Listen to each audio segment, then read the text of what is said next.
Let's see what's cooking. It's time for Yo-Yo Max 12.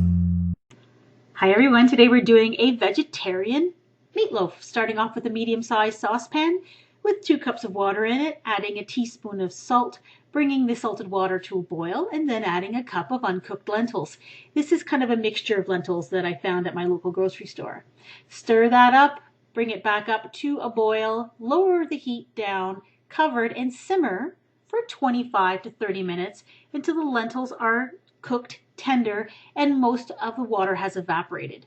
Drain any remaining water and then transfer the cooked lentils into a mixing bowl.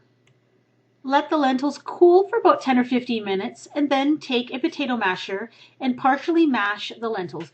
You don't want to completely mash it, you want to leave some whole lentils in the mixture. Once that's done, you're going to add some more ingredients. 1 small onion that's been chopped up, 1 cup of quick cooking oats, 3/4 of a cup of cheese, any kind of cheese you would like. I'm using cheddar cheese, and stir that together. Then add a beaten egg and 4½ ounces of spaghetti sauce or tomato sauce, 1/2 teaspoon of seasoned salt, 1/4 teaspoon of black pepper, a teaspoon of basil, and a teaspoon of dried parsley. And finally, a teaspoon of garlic powder.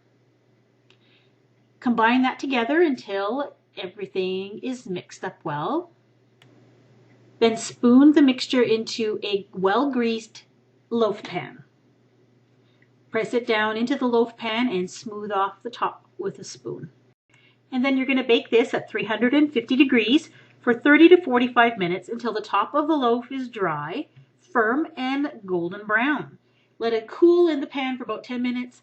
Slice it up and serve it like you would meatloaf.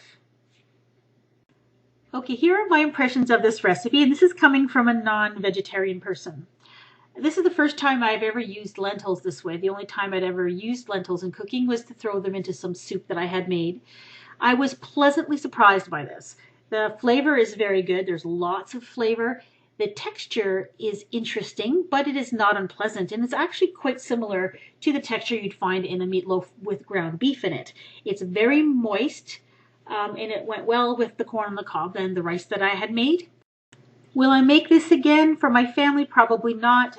They thought it was good. They ate it, but they said that it was one of their favorites. So if you're looking for a vegetarian-style meatloaf to make for yourself, if you're a vegetarian or if you have a friend who would enjoy this, give it a try.